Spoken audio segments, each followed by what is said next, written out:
Kasol adventure camp. তো আমরা এখন আছি কাসোলে। ফায়ার ক্যাম্প হয় এখানটাতে, পার্টিস সব। তাকাও দিকে।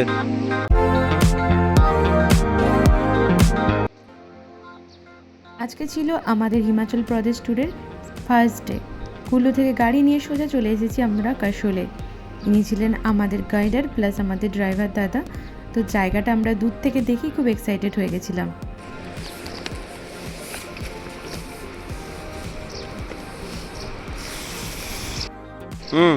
তাকাও দিকে। আমরা লাগেজ নিয়ে ধীরে ধীরে নিচের দিকে চলে যাচ্ছিলাম, কারণ নিচেই ছিল এই যে ক্যাম্পটা দেখা যাচ্ছে, এটা আমাদের base camp, river side camp. তো আমরা খুবই এক্সাইটেড ছিলাম জায়গাটা কেমন হবে দেখার জন্য। কিন্তু আমার সত্যি মনে হচ্ছিল জায়গাটা খুবই সুন্দর হতে চলেছে। তখনও আমরা নিচে অবধি পৌঁছাইনি।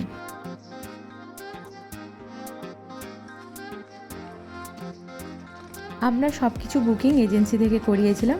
উনি ছিলেন আমার একজন পরিচিত নিজেরই একজন দাদা।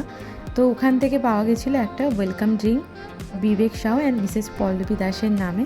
তো এটা ছিল যেহেতু আমাদের বিয়ের পর ফার্স্ট ঘুরতে যাওয়া, জাস্ট বিয়ে 2 দিন পর। তো মেনলি হানিমুন প্যাকেজও ছিল।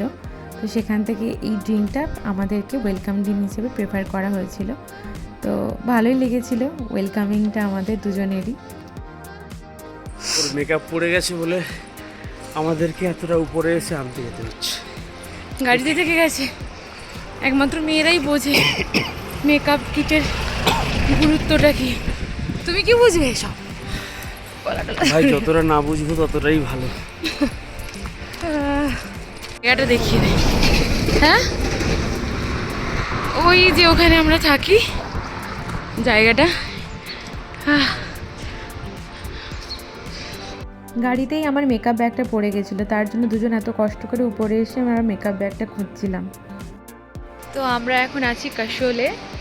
জায়গাটা খুবই সুন্দর, মানে এতটা হবে আমি ভাবতেও পারিনি। এতবার নর্থ বেঙ্গল গেছি, তো প্রথমবার মানালির এক্সপিরিয়েন্সটা আমার খুব ভালোই লাগছে। এখানে সব ক্যাম্পের ব্যবস্থা করা, এগুলো এক একটা ক্যাম্প। এই ক্যাম্পগুলো আমি দেখাবো কেমন, মানে এর ভেতরে কেমন কেমন ফেসিলিটিস আছে এর মধ্যে। আর এগুলো এখানে সব তোমার আপেল বাগান আছে, কিন্তু এখন সবে ওদের ব্লুজম হয়েছে, মানে এখনও ফল হয়নি। রিসেন্টলি যেহেতু বরফ পড়েছিল তাই সব গাছের পাতা মেনলি ঝরেই গেছে। আর এই ব্যাকগ্রাউন্ডটা দেখো, এতটাই সুন্দর, খুবই সুন্দর।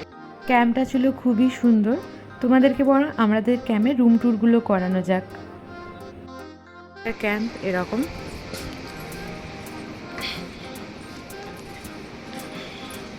কেমন লাগছে? অসাধারণ লাগছে। এই যে ক্যাম্পগুলোর সিস্টেম, এরকম করে এক একটা ক্যাম্প পাহাড়ের একদম কোলে। এই রুমগুলো ইগনোর করো, আমাদের জিনিসপত্রগুলো মেসি হয়ে আছে, কারণ সবে মানে পৌঁছেছি। তো এই যে এরকম একটা বাথরুম, অ্যাটাচ বাথরুম দেওয়া আছে, আর 2টো বেড দেওয়া আছে এখানে। মেনলি এটা 5 পার্সন এখানে স্টে করতে পারে, কিন্তু আমরা যেহেতু 2জন, তো যথেষ্ট মানে এনাফ স্পেস আছে। ওখানে চার্জিংয়ের পয়েন্টও রাখা আছে, এক্সট্রা ব্ল্যাঙ্কেটও এখানে দেওয়া আছে, আর যখনই চাওয়া যাবে এখানে হট ওয়াটারের ব্যবস্থা রাখা আছে। তো খুবই সুন্দর প্লেসটা, মেনলি ভালোই লেগেছে এখানটাতে। আর এখানে রাত্রেবেলা ফায়ার ক্যাম্প হয় এখানটাতে, পার্টিস সব কিছু এখানে অ্যারেঞ্জমেন্ট হয়। জাস্ট ভিউটা দেখো, ফোনে এতটা বোঝা যাচ্ছে কিনা বুঝতে পারছি না, কিন্তু সামনে থেকে আরও সুন্দর। ওই জায়গাটাতে খাওয়ার প্লেস, যে খাওয়ার জায়গাটাও খুবই সুন্দর, এখানে বসে এনজয় করা যায়। এটা হলো পার্বতী নদী, যখন জল ভর্তি থাকে তখন আরও বেশি এখানে বসে এনজয় করতে করতে দেখতে আরও বেশি ভালো লাগে।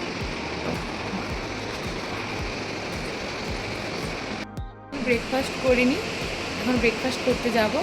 তো উনি ক্যাব ভুলে গেছেন, তাই আমার এই স্কার্ফটা নিয়ে ঘুরছেন। তো যাই এখন ব্রেকফাস্ট করে আসি, কি কি মেনুতে আছে সেটাও দেখাচ্ছি আমি। চলো, এই যে যাওয়া যাক। হ্যাঁ, কিচেন, কিচেনের সাইডে ওখানে খাওয়া দাওয়ার ব্যবস্থা, দুটো সাইড আছে। এখান থেকে তোমরা, এটা হলো কাশওয়াল অ্যাডভেঞ্চার ক্যাম্প, এখান থেকে বাইক স্কুটি সব রেন্টে নিয়েও ঘুরতে পারে। বাট এখন এতটাই ঠান্ডা যে আমাদের দ্বারা সম্ভব নয়। এখানে এরকম বক্স ডিজের ব্যবস্থা রাখা হয়েছে রাত্রেবেলা পার্টির জন্য। এই যে এই নাম্বারও দেওয়া আছে এখানে, কাশওয়াল অ্যাডভেঞ্চার ক্যাম্প। ফটোসে দেখেছিলাম, বাট সামনে থেকে আরও বেশি সুন্দর।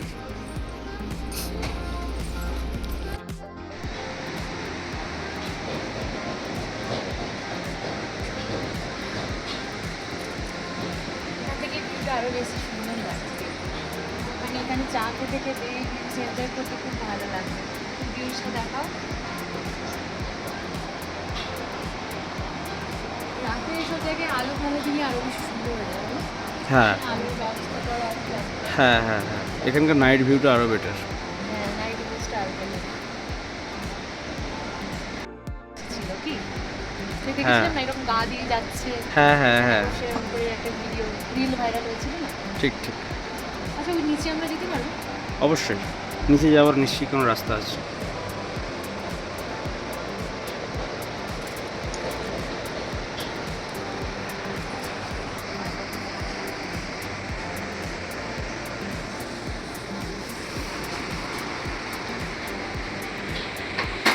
হিরো তুমি